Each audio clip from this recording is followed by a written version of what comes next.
আল্লাহ পাক রব্বুল আলামিন এর পরের অংশে বলতেছেন ওয়াবিল ওয়ালিদাইনি ইহসানা।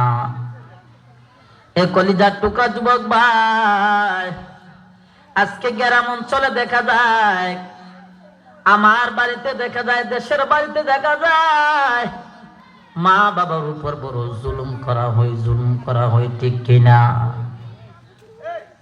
সেই কারণে আল্লাহ বলছেন, ও সন্তান, মা বাবার সামনে সদা সর্বদা সৎ ব্যবহার করবা। তোমার আচার ব্যবহারটা তিন ভাবে করা যাবে না। কই ভাবে? তিন ভাবে করা যাবে না।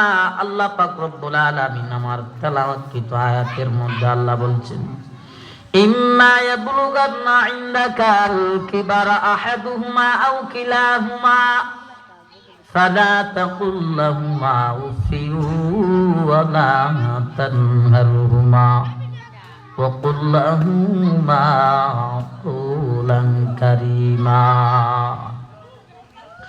এই কলিজার টুকরা যুবক ও বিবারিয়ার মুসলমান ও শহীদপুরের মুসলমান ও পর্দানিশীল মা,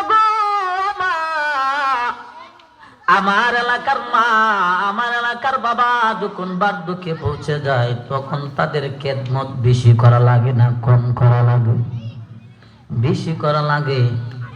যখন বৃদ্ধ অবস্থায় যখন মা যখন ঠিক মতে খেদমত পাই না, বাবা যখন ঠিক মতে খেদমত পাই না, মা বাবার চেহারার দিকে কান্না করে স্বামী আমার, এই সন্তান, যেই সন্তান আজকে আমরা দুইজন বুড়া বুড়িকে বাড়িতে রাইখা শহর অঞ্চলে বাসা নিয়ে থাকে, ঢাকাতে বাসা নিয়ে থাকে, সিলেটের বাড়িতে বাসা নিয়ে থাকে, তার স্ত্রীকে নিয়ে মজার মজার খানা খাইতেছে, আমাদের দুইজনের কোনো খবর নাই।